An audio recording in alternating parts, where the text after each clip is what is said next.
Geraldo, you speak to the president a lot. When did you talk to him last? I haven't spoken to him actually since Friday, the 13th of November, Bill. It was 10 days after the election. He was seeking advice, kind of. He was aggrieved and disappointed by the result, obviously, but he was nowhere near the militant he became.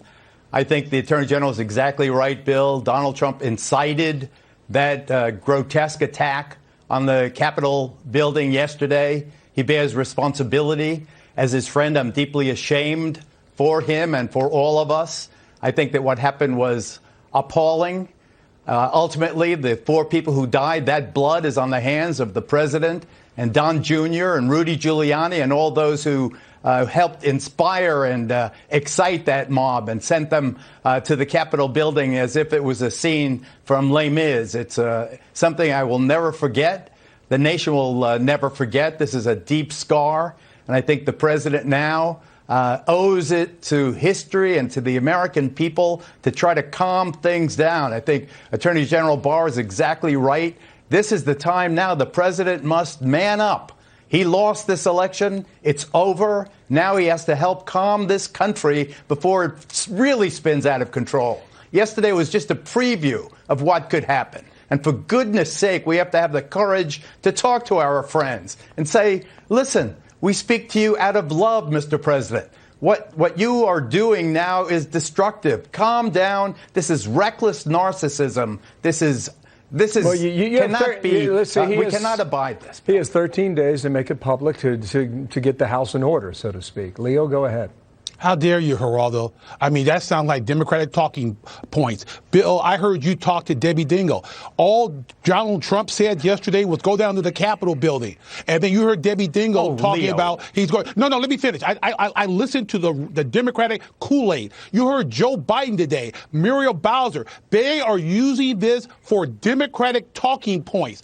All President Trump did, and he has the First Amendment right, you can shake your head all you want, is to express his disappointment. He did not order those individuals to go down there and destroy that Capitol. May I finish, please? May I finish? There were criminals who invaded the Capitol building, and they should be prosecuted. But the Democrats sat on their hands during the summer when rioters destroyed Democratic cities in Seattle, the summer of love. And one last point, for Joe Biden to play the race card today, saying that there would have been a different treatment for black protesters, those are criminals. Criminals should be treated one way. Leo, to your point, to your point about Dingell, she said, I was told he said that. Okay, fine. No, it's not fine. She said she was told.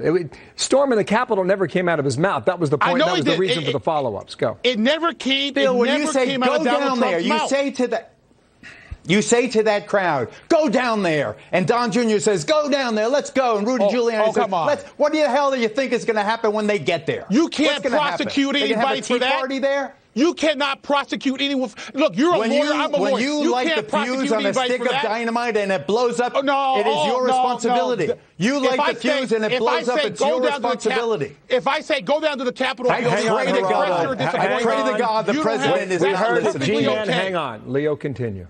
Thank you. Come on now.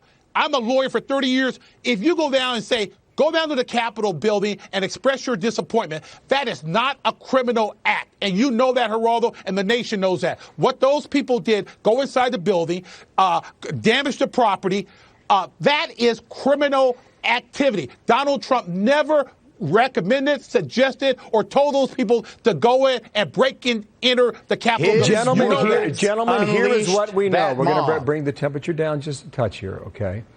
Capitol Police, the chief of that police force, apparently is turning in his resignation. Geraldo, I don't know if you support that or not, but I mean, they were sending signals online going back weeks that they were on the way to Washington. This was a security failure as well, and there was an intelligence failure on this also. And the D.C. mayor has much admitted that today. Go ahead.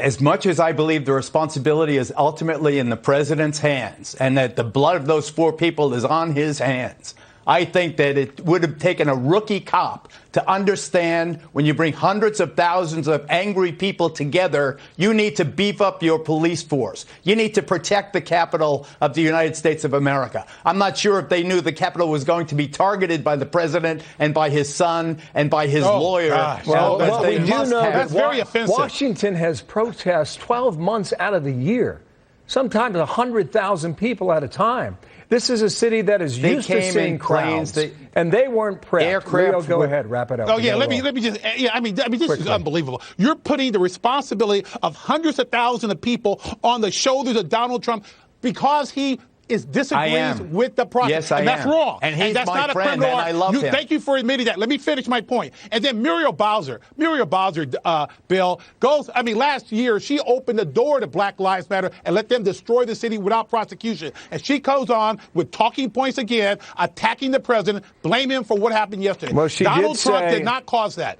A more robust presence broke my at the heart Capitol yesterday. would have prevented protesters from gaining entry to the Capitol. And that's what she said just 3 hours ago. Gentlemen, thank you.